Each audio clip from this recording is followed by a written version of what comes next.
fenomenais grįstas ugdymas, literatūroje galim rasti labai daug pavyzdžių, teorinio pagrindimo ir panašiai, bet gal labai trumpai ir savais žodžiais mūsų mokyklai fenomenais pagrįstas ugdymas yra toks, kuomet vaikai gali išsikelti klausimą, ieškoti atsakymų, patys domėtis, įtraukti visus mentorius, vaikus, tam, kad būtų atsakyti visi jiems kilę klausimai.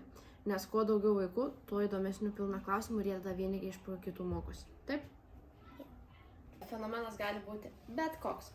Kaip tik vakar išsirinkom kiekvienas po naują fenomeną ir rinkomės tokiu principu, kad kiekvienas išsikėlėm klausimą, į kurį nežinom atsakymą. Pavyzdžiui, Olivija išsirinko vakar fenomeną, kuris mane sužavėjo.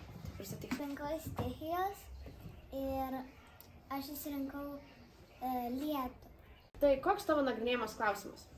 Aš išsirinkau tokį klausimą, o jeigu lyja, tai reiškia, kad debesys verkia.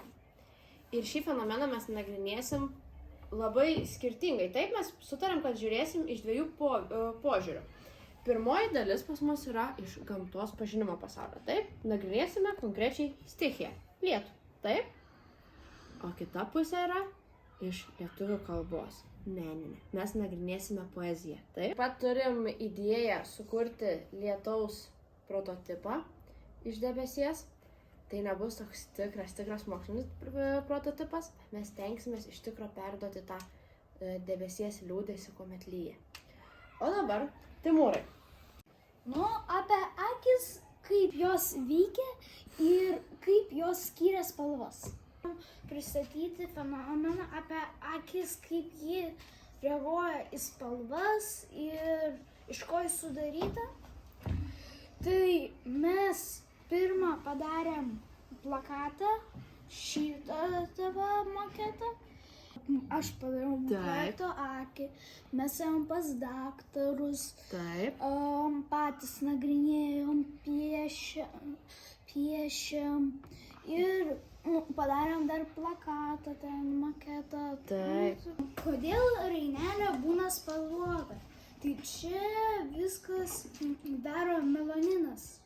Ir kuo daugiau melanino, tuo tamsesnė akis. Ar tau patiko šitas projektas? Visai jo. Labai smagu. Šiais metais vėl darai fenomenus. Jo. Ir kokia dabar tavo tema? Tai mes iš tikrųjų tokią, galim pasakyti, temą padarėm elektrą ir elektroninį žaidimą. Mes nagrinėsim ir elektroninius žaidimus, ir elektrą. Mes taip kažkaip, kas atrado tą elektrą, kaip veikia žaidimą. Taip, manom, kad kažką išmokta daugiau ir manau iš tikrųjų, kad sužinoti daugiau apie elektrą, nes pats domiuosi elektrą. Ir būtų faina tiesiog padaryti tą fenomeną. Labai nuostabu.